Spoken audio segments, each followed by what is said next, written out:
In this presentation, we will pay the payroll liability within QuickBooks after the October payroll within our payroll problem.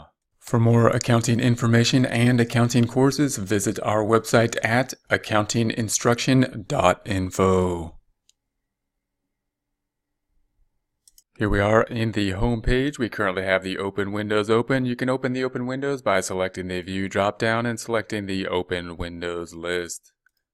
We're going to take a look at the reports so far. We're going to go to the reports drop down and go to the company financial. We're focusing in here on the balance sheet. So we're going to go to the balance sheet and then we'll enter payroll and see how the balance sheet is affected and changes.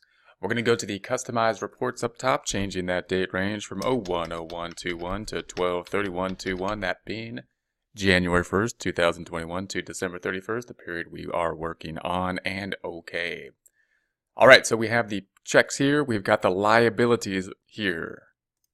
Didn't mean to yell at you if I said all right a little bit loud there, but we're back here. We're in the liabilities. I've changed the font size to 11, so we're going to go in here and enter the payroll data for the liabilities that we will then pay, which will reduce the checking account even further.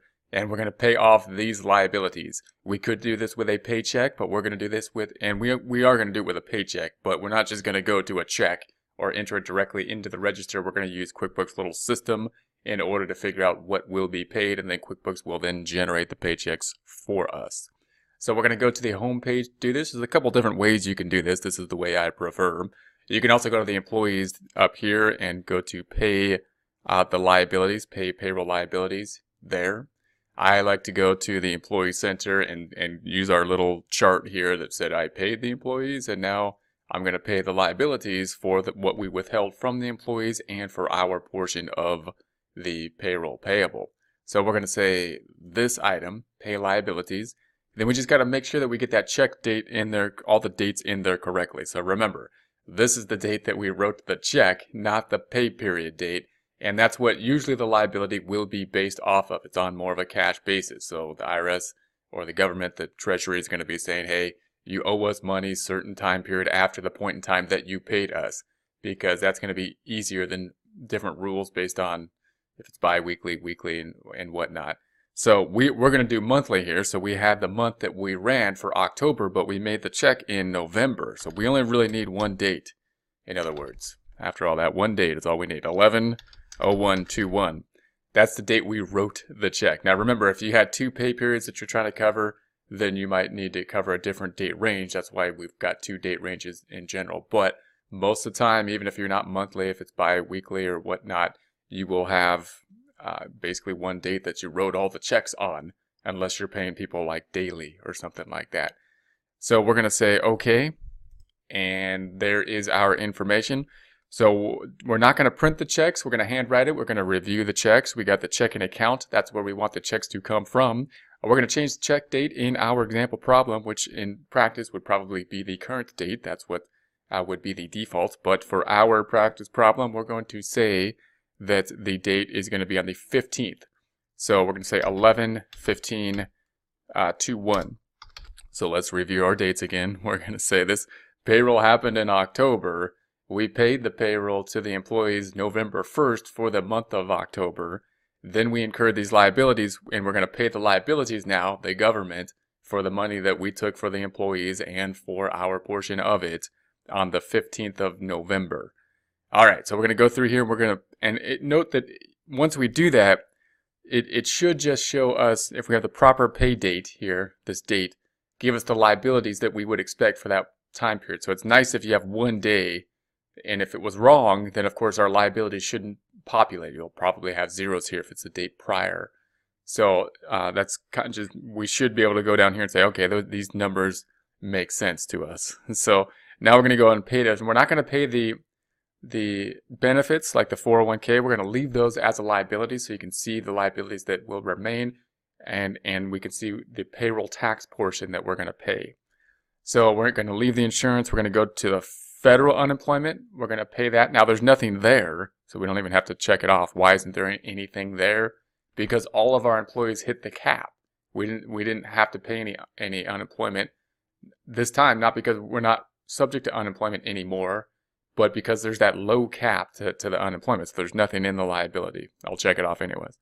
So the federal withholding, we got to pay that. Medicare, company, and the employee portion, as well as, we don't need that one, as well as Social Security. So these are the items we're going to pay. The check number then is going to be this $15,755.01. And that should, of course, match basically our journal entry in our Excel worksheet. So in our journal entry, we paid off the same item, which was FICA, OASDI, HI, which we combined the two portions, the employee and employer, for both of those. And then the FIT for that $15,754.99 rounding differences. Okay, so we're going to go back over here and go ahead and check all our dates. This looks proper, looks good. Okay, I'm satisfied. So we're going to say create those paychecks, and there we have it. I'm going to say save and close. And then let's go back to well, we could check the check register just to make sure that these checks were created. So let's go to the banking drop down and go to the register, banking, and then register. And we'll see that these were checks, hopefully, and say okay. Here's our register. So we just made these two checks. We just made this check to the United States Treasury. Only one check, because notice all those taxes we're paying right now are all to the Fed, to the IRS, to the Treasury. So we have the one check that we're generating within the QuickBooks system for those items. It's a liability check here, as we can see. Now we're going to go back to the balance sheet and see what happened to it. So we're in the open windows, go into the balance sheet within them. We're going to say yes, and refresh the screen is what we said yes to. And if we go to the checking account and double click on it, we can see this is all just payroll activity. Here's our payroll checks for the first month we ran, and then we paid the EDD, and we paid the Treasury, and then we ran payroll again, and then we paid the EDD, the state, that was for SUTA, the state unemployment tax, and then we paid the Treasury, and then we ran payroll again. And now we paid just the Treasury, not the state, because we had no EDD, we had no SUTA. No, that's the California Employer Development Department. So we don't have that this time because there is no SUTA, no state unemployment. Here's our check. If we double click on it, we'll see the check. Here's the detail of that check. So this is the other side. This is what came out of the checking account. Closing this back out. Note then, again, the nice little, these are all checks. So if I go into any of these, they're just checks. According to the bank, if we ask the bank, they're just checks. But we call them paychecks, or QuickBooks does, and we call them liability checks. And that gives us that differentiation. It's really nice to have that so that we can see and say, this is something that QuickBooks did for us in some way. We use some kind of function that QuickBooks sees as a differentiation than us just writing a check within the QuickBooks system. So if we close this back out, then we go down to our liabilities, and we see that we're only left with the group insurance, the retirement, and the unions, the three that we have not yet paid. Remember that these are things we're gonna have to pay too, because we're gonna have to give them whoever we're paying for the insurance policy for the coverage, the retirement. We got to put that into some type of investment. It shouldn't just be sitting in our checking account. And it should be somewhere. we should have it. That's there in holding for those purposes. And then we've got the union dues. Well, obviously we have to pay the union dues as well to the union. So, but this is just to give an example of these benefits that will accumulate and the taxes which are now gone because of course we paid those liabilities off. If we compare that to our Excel sheet, after we enter the journal entry, we're left with these liabilities again. So we can see it in terms of a journal entry form. We can see it in terms of the QuickBooks, how it kind of formats this with the use of the check, the form. Same concept. It's doing the same thing. Debits and credits, checks, forms. It's all the same stuff. Now let's go through and see this on the trial balance so we can kind of go into these accounts. So I'm going to go to the reports drop down. We're going to go to accounting and taxes and trial balance.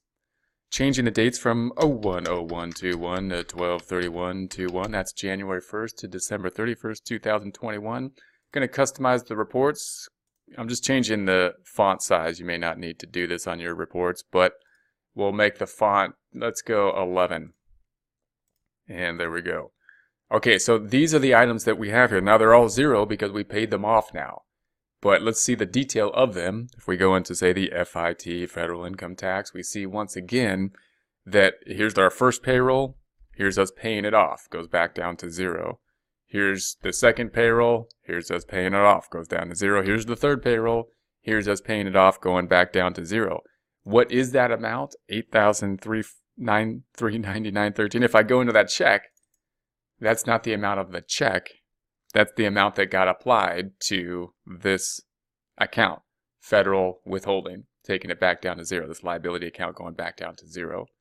So if we close this back out, we'll see the same for any of these. If we go to the HI, which is a hospital insurance, other name for Medicare, we have two items here again because there's an employer and employee portion, and then they broke out the liability with 2 portions, but then it goes back down to 0.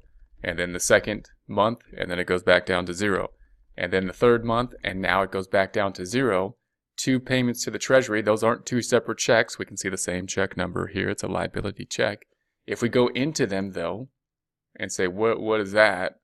Well, those are these 2 items we took to Medicare, employee and employer portion that was owed to them, breaking them out in that format. So if we close this back out, so you want to go back and forth a little bit and just check out this detail. What is QuickBooks doing? Why is it formatting the way it's doing? How is it using the form to do that? And how can we compare that to what I would think of in terms of just journal entries, what's happening in terms of the account balances in total, in essence, is what we're thinking about when we think about just the journal entry format of it. For more accounting information and accounting courses, visit our website at accountinginstruction.info.